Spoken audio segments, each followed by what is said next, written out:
E era uma startup de online education que era muito legal, porque os Estados Unidos têm um problema sério que são os dropouts. As crianças, né, os jovens saem do sistema de ensino, eles perdem esses jovens. E essa startup, o propósito era resgatar através da educação online. Ou seja, se a criança é órfã, seja qual for o problema e tal, ela não precisa ir até uma escola. Ela vai ter acesso a um computador e ela vai ter acesso ao currículo completo. Sejam bem-vindos ao YPOcast Líderes Extraordinários, uma plataforma dedicada à sua jornada de desenvolvimento pessoal e profissional. Conheça as histórias inspiradoras de diversos executivos e empreendedores. Esta iniciativa é uma colaboração do YPO Brasil e da Exame. Assista agora mais um episódio e acesse nosso site. Olá, bem-vindos para mais um YPOcast, o podcast do YPO Brasil. Estou aqui com a nossa querida Rossana, que é minha par hoje, e vamos entrevistar hoje uma amiga muito especial, uma grande executiva, uma mulher incrível, e eu peço para a Rossana apresentá-la. Opa, então estamos aqui hoje com a Heloísa Gladio, nossa grande amiga, que é Managing Director e VP Comercial da Canvy no Brasil. Ela assumiu a liderança da Canvy, que é uma empresa de consumo da Johnson & Johnson no Brasil em maio de 22, com a missão de implementar as transformações que vão ser fantásticas, e ela vai nos detalhar, num momento histórico para a companhia no Brasil. A companhia está se reinventando. A Elo, ela tem mais de 20 anos de experiências nas áreas comercial, financeira e de planejamento estratégico. As posições mais recentes dela foram como vice-presidente de vendas da Hect Bankinser no Brasil e General Manager para a América Latina da Philip Morris, onde ela esteve por 14 anos. A Elo também trabalhou na Ambev e em uma startup de online education nos Estados Unidos, onde ela teve seu MBA. Além do que, ela tem uma história de vida fantástica e é um prazer te ter hoje aqui nos estúdios da Exame conosco, Elo. Muito obrigada. Estou muito feliz de estar aqui com vocês. Muito contente mesmo. Que bom. De bater esse papo. Bom, Elo, a gente normalmente começa a nossa conversa perguntando sobre as origens, né? Não sei se você já assistiu alguns dos nossos podcasts, mas conta um pouquinho para nós a sua história, da família, dos seus pais, para a gente conhecer melhor. O que forjou os seus valores, né? Eu nasci em São Paulo, eu sou a terceira de 4 filhos, tenho 2 irmãs mais velhas, um irmão mais novo. Meu pai jornalista, advogado de formação, mas jornalista. Família do meu pai, jornalistas, escritores, gente muito relacionada a essa parte de comunicação. E a minha mãe de Londrina, do Paraná, que largou tudo lá, inclusive se formou, mas nunca exerceu a profissão, para vir para São Paulo depois de casar com meu pai. Então, vivi em São Paulo minha vida inteira, até eu casar e realmente sair do país. E assim, a nossa família sempre foi uma família muito unida, até hoje é. Meu pai já não está com a gente, mas assim, minha mãe e nós, os irmãos, todos casados, com filhos, a gente tem uma convivência assim, realmente muito forte de amizade, a gente se vê todo fim de semana. Então, é uma família muito unida. Eu sou a menos, né? Quantos irmãos são? Então, eu tenho 2 irmãs mais velhas e um irmão mais novo. E eu sou a que ficou mais tempo fora de casa, porque eu fiquei fora do país muito tempo. Primeiro eu casei e fiquei quase 7 anos fora. Depois, como expatriada, eu fiquei mais 4 anos fora. Então, somando, eu fiquei muito tempo fora. Então, inclusive, na época, resolvi sair da América Central para voltar para o Brasil. Foi um pouco para resgatar essa convivência familiar para as minhas filhas também, porque eu vi que elas estavam ficando muito distantes, sabe, da família. Eu acho importante. Então, nós somos, assim, super unidos e amigos, assim. Eu acho que é muito, muito legal. Meu pai sempre foi uma pessoa muito aberta, muito visionário, muito à frente do tempo dele. Criou as filhas com uma visão muito, assim, de vocês podem fazer o que vocês querem mesmo, isso é uma coisa natural. É uma pessoa que sempre deu muita liberdade para a gente escolher as coisas que a gente queria fazer na vida. E a minha mãe sempre apoiando muito, super inspiradora.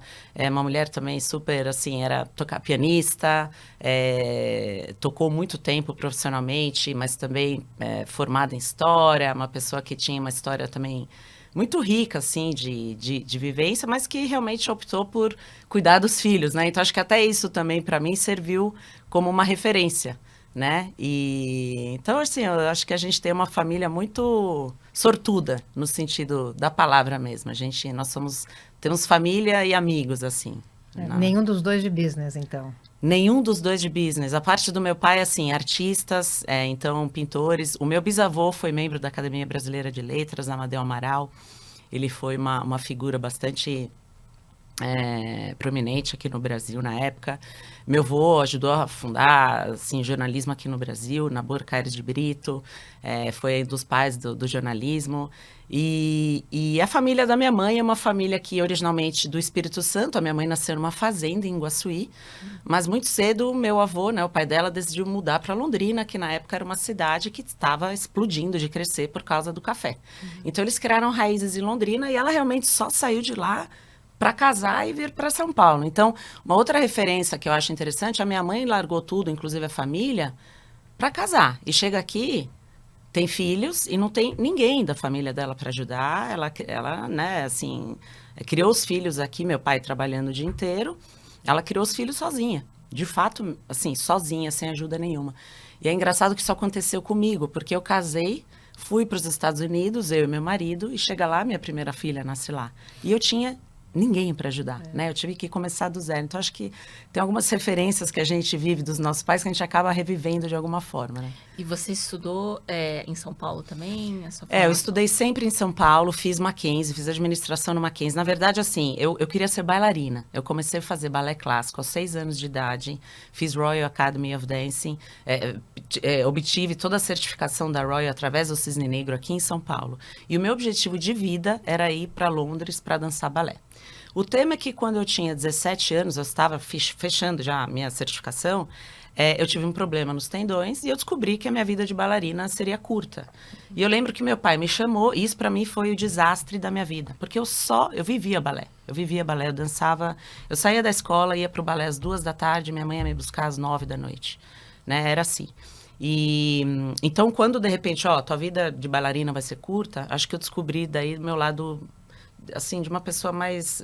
Eu fui muito pragmática. Eu falei, quer saber? Profissão curta não vai dar. Eu acho que eu vou ter que mudar de profissão.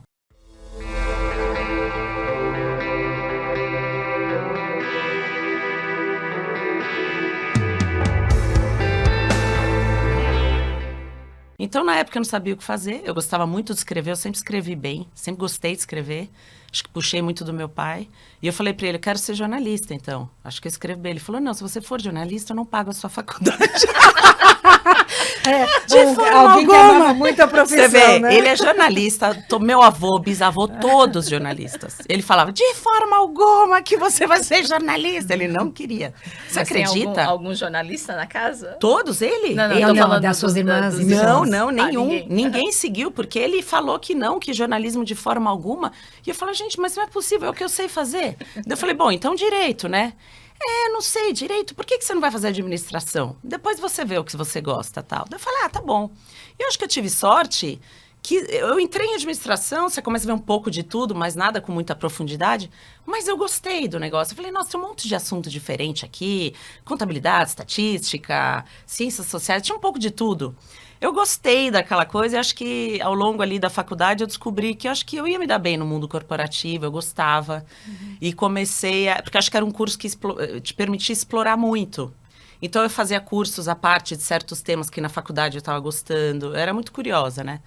E acho que isso despertou para mim esse lado de, quer saber, acho que eu vou para o mundo do business mesmo, vamos ver o que dá esse negócio. E comecei a trabalhar muito cedo, né? Antes de me formar, no primeiro ano da faculdade, eu entrei como estagiária no Banco do Brasil. Porque uma coisa que é um dos valores que acho que a minha família também sempre colocou é assim, sejam independentes, façam dinheiro de vocês, não dependam de ninguém. Escolham o que vocês quiserem fazer, mas não dependam de ninguém. Inclusive, não dependam da gente, porque a regra aqui é o seguinte, a gente ajuda a pagar a faculdade até o 2º ano, depois não tem mais. Até o 2º ano? Até o 2º ano da faculdade. Os meus filhos me acham muito dura porque eu digo que eu vou ajudar até os 25. Acho que eu tô mole, então. Tá, em casa era bem duro o negócio e meu pai falou assim, categoricamente, para todos os filhos da mesma forma. Então, eu fiquei com aquilo na cabeça, eu falei, gente, E eu, na época, queria viajar, queria fazer minhas coisas, né? Falei, gente, vou ter que começar a trabalhar. Aí entrei no Banco do Brasil, que foi surreal, porque eu entrei, né, numa empresa ali, estatal e tal. Eu era assistente de um rapaz lá, de um analista, que era um dentista, então ele trabalhava no Banco do Brasil como um trabalho ali complementar.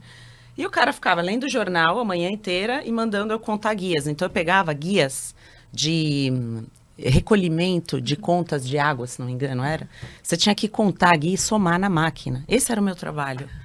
Mas eu ganhava um dinheirinho, mas eu lembro, eu falei, gente, eu tô aqui fazendo, ele tá olhando, lendo o jornal, e ele ficava me contando as notícias. Ele era simpático. Falava, bom, pelo menos então me conta o que você tá lendo, porque eu não tenho tempo de ler, porque eu tô aqui somando guia. Mas acho que foi legal, porque eu eliminei das possibilidades da minha vida ser funcionária pública. Porque eu vi aquilo, sabe? E não é uma crítica a funcionário, acho que eu não conheço com profundidade todos né, os cargos públicos, mas o que eu vi ali, eu falei, não, isso não é para mim. Então, saí dali, daí eu fui fazer um outro estágio na Quaker, que na época, Quaker Gatorade. Fiquei um tempinho ali, daí a Brahma me chamou. Aí eu entrei na Brahma, aí eu me apaixonei. Aquele lugar que você chega era a cultura que eu queria, uma empresa mais agressiva, assim, de resultado de atrás. A Brahma tinha acabado de sair do Rio, estava chegando em São Paulo. E aí eu vivi todo o processo, assim, que de Brahma virou a fusão entre Brahma e Antártica. Eu vivi isso, foram 2 anos. Foi quando eles implementaram o OBZ. Então, eu entrei como analista financeiro, eu fui efetivada na época. Só que ali o que me inspirou é que eu vi muita gente boa e eu vi, poxa, todas essas pessoas, a maioria estudou fora. Eu coloquei na minha cabeça que eu tinha que estudar fora. Eu falei, faculdade no Brasil não vai ser suficiente. Eu quero fazer mais coisas, ou eu faço agora ou depois. Eu sei que eu vou me apegar a essa empresa, eu não vou querer sair mais. Então, eu lembro que nesse meio tempo eu resolvi casar, eu era bastante nova, tinha 24 anos.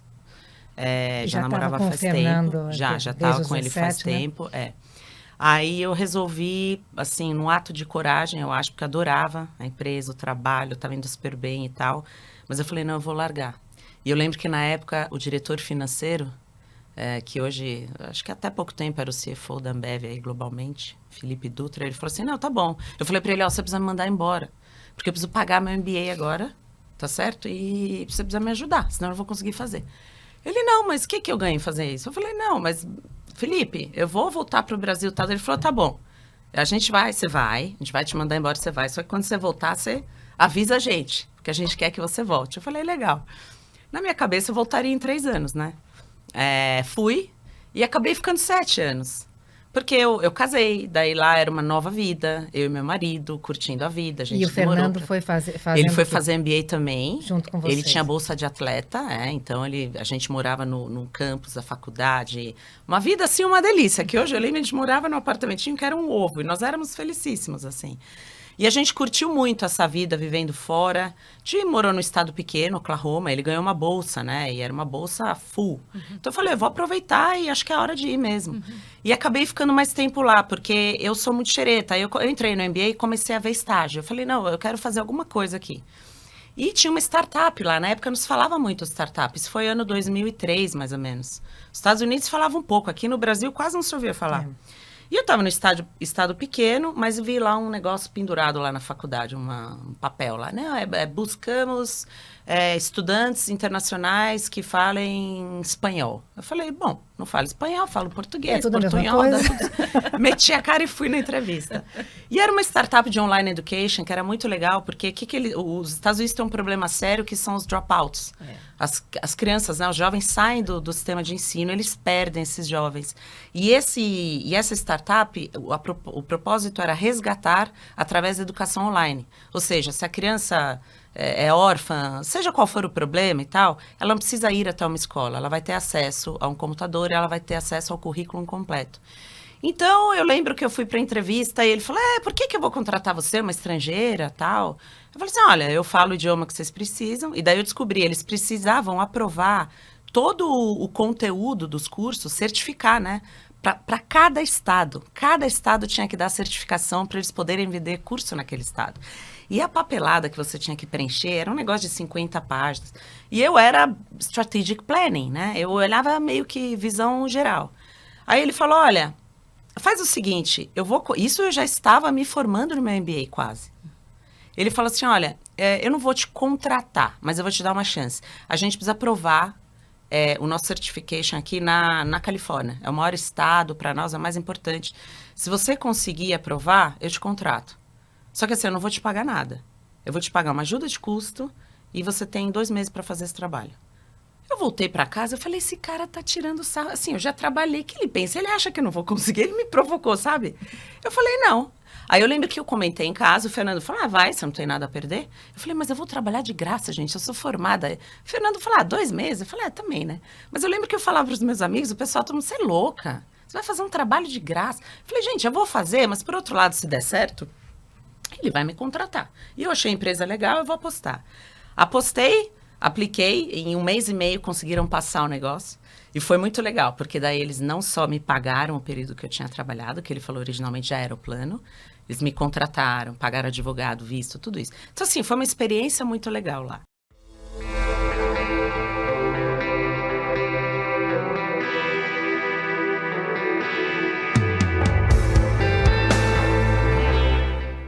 Depois de um tempinho, a minha filha nasceu, já estava trabalhando lá, engravidei. E aí, quando ela nasceu, a gente resolveu que a gente queria criar a nossa filha mais próximos da família, porque lá você acaba ficando meio isolado, né? Depois de um tempo, você começa a ver os defeitos também dos lugares, né? E a gente... e Oklahoma também é bem muito isolado, não tinha muito... Assim, não tinha muito estrangeiro lá. E um pessoal com uma cabeça muito diferente. Nós somos de São Paulo, né? Eles tinham uma cabeça bem bairrista, muita fazenda, muito... Então, assim, não era muito o nosso estilo. Aí a gente voltou para o Brasil e foi aí que uma amiga... Eu queria business development e tal. E uma amiga falou, olha, a PMI está precisando de alguém. A Philip Morris International. Aí eu sei que eu entrei... Eu tinha uma ilusão de tirar um sabático ali de 2, 3 meses, porque a minha filha tinha 9 meses, né? Mas eu não consegui. Aí foi outra descoberta para mim, que era, assim, não sirvo para ficar em casa cuidando de filho, assim. Pode soar meio forte, mas eu não gostava de estar ali sozinha, me sentir isolada, sentia que o mundo estava girando, que eu estava perdendo, assim, sabe? Mas ao mesmo tempo sabia da importância de eu ficar um tempo com ela, mas acabei recebendo uma proposta da PMI. E ali na PMI eu fiquei 14 anos, porque foi uma empresa que me deu muita liberdade para me desenvolver, me deu muita oportunidade. É uma empresa que me falou, olha, em que área você quer trabalhar?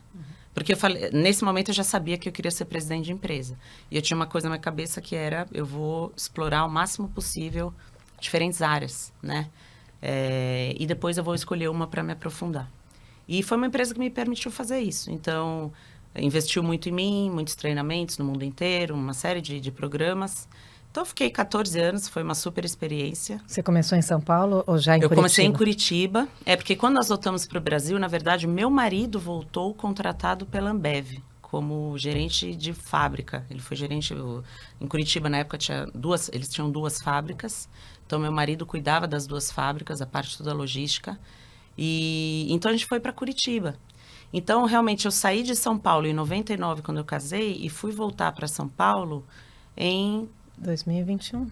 Em 2021. Exato. Então, foi muito tempo longe de São Paulo. Então, eu perdi um pouco da conexão com São Paulo. Quando eu voltei, eu tive que restabelecer, assim. Foi bem duro. E cheguei no meio da pandemia, né, também. Um pouquinho antes da pandemia.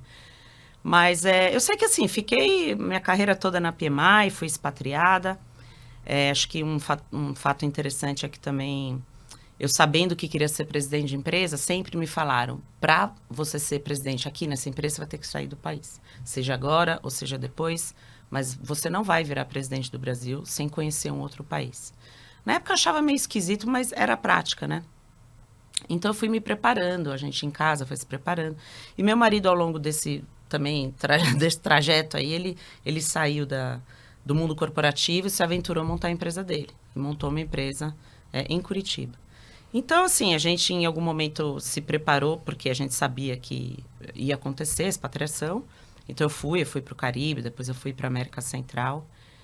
E daí eu resolvi, depois de 14 anos na PMI, trabalhando com tabaco, que é um produto bem específico, eu me sentia assim, eu falei, putz, eu quero aprender coisa nova. Eu ainda me sentia com muito gás e energia.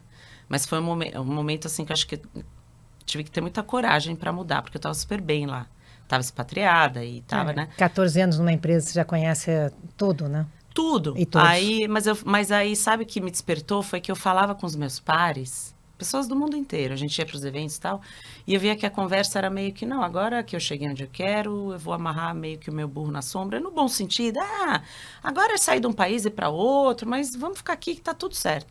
Eu ouvia aquela história e falava, gente, isso para mim não conversa comigo, porque eu quero, sabe, eu quero aprender coisa nova, eu me sinto desafiada quando eu chego ali no desconhecido, por isso que eu gosto de mudar, gosto de ir para país diferente, porque acho que ali, né, você aprende muito. E daí eu comecei a falar, sabe o quê? Para mim, acho que não vai servir isso. Porque eu não me vejo mais 15 anos na mesma coisa, na mesma atividade. E daí foi que eu recebi a proposta de voltar para o Brasil pela Reckitt Benckiser, que também estava num processo de transformação importante. E peguei um período muito difícil, porque eu peguei a pandemia, eu cheguei 6 meses antes da pandemia. Então, imagine que tive que mudar time, também fazer muitas mudanças no contexto do negócio, ali no contexto de pandemia. Então, eu não tive tempo de conhecer as pessoas, de conhecer os clientes, assim, foi tudo muito conturbado.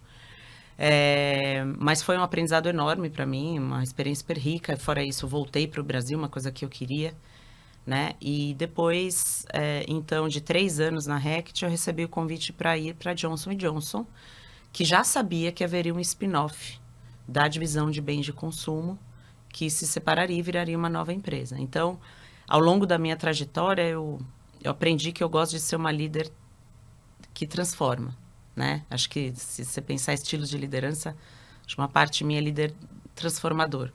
Então, falou em mudar, eu falei, acho que me interessa, né? Um spin-off. Falei, daí eu imaginei, poxa, vai virar uma startup gigante, né? Porque vai virar uma empresa que vai buscar uma cultura diferente, vai ter seus desafios, mas vai entrar para o jogo já muito forte, né? A gente aqui tem no Brasil uma fábrica gigante e tal.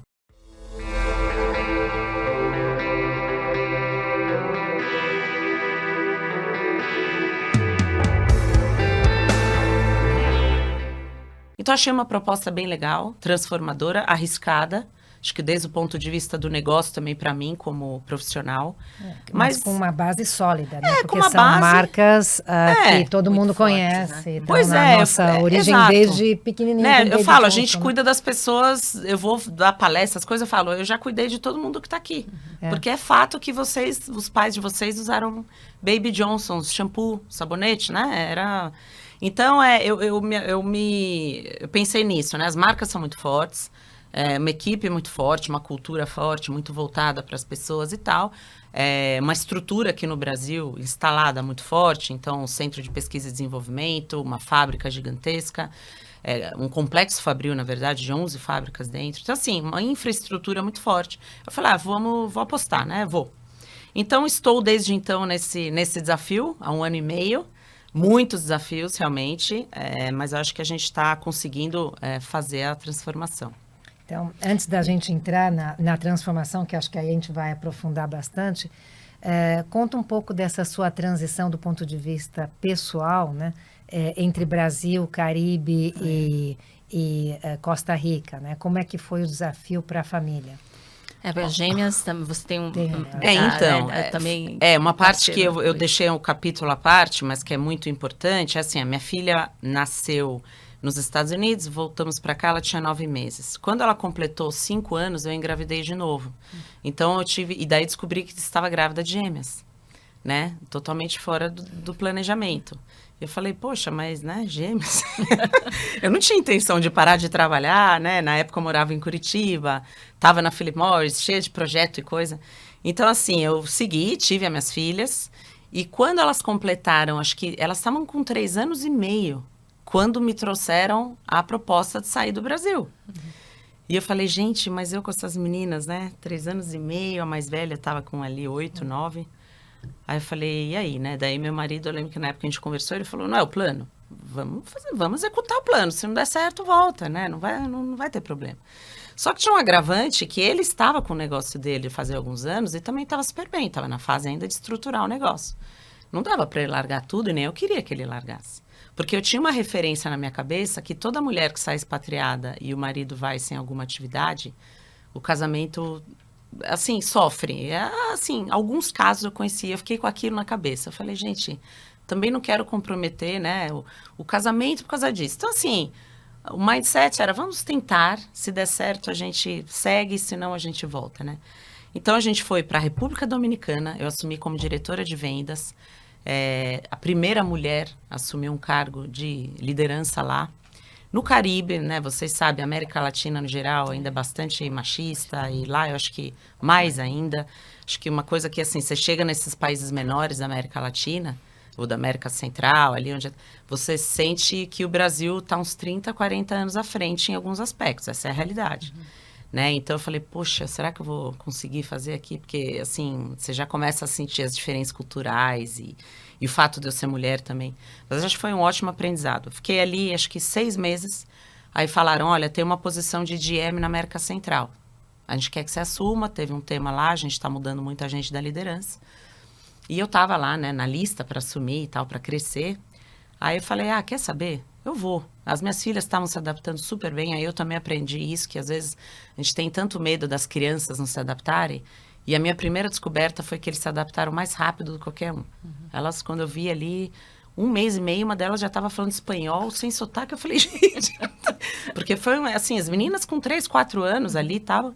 A mais velha sofreu um pouco, porque ela já tinha as conexões do Brasil, né? Então, assim, não é fácil, nunca... Por mais que essa vida, essa experiência fora seja legal, porque você vive ali numa bolha de fato e você viaja muito, mas para as meninas o começo foi difícil. E o fato do meu marido ter que a cada 15 dias viajar. Então era muito duro para ele, porque não são voos diretos, né, de 5 horas. É uma viagem de 15 horas. Você tem que ir para algum lugar, né? Miami ou Panamá, para poder fazer a conexão. Então acho que é o que eu falo, acho que tudo tem um preço nesse sentido. O nosso preço nessa época foi um pouco dessa questão da convivência familiar, de estar o pai, a mãe e as filhas juntos, porque sempre ficou um esquema meio, parecia que a gente estava sempre viajando, porque ele vinha, ficava 10 dias, 15, daí ele voltava, né? Então quando ele vinha, a gente ia viajar. Então era uma coisa que parecia que a gente estava em férias, e eu trabalhando muito, às vezes eu viajava a trabalho, ele ficava com as meninas lá no país, mas foi uma experiência, acho que interessante, da qual eu não me arrependo. Mas eu acho que tem um limite, porque eu fiquei no total 4 anos nesse esquema de split family, né?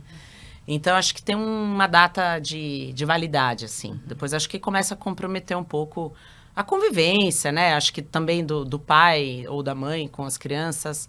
Bom, depende da fase também da criança, Depende né? da fase da criança. Mas para nós foi muito bom e eu acho que foi uma plantinha ali, uma sementinha que a gente plantou nelas, que acho que elas vão colher para o resto da vida. Para saber mais, acesse o portal exame.com e busque pelo menu do site pelo canal Líderes Extraordinários.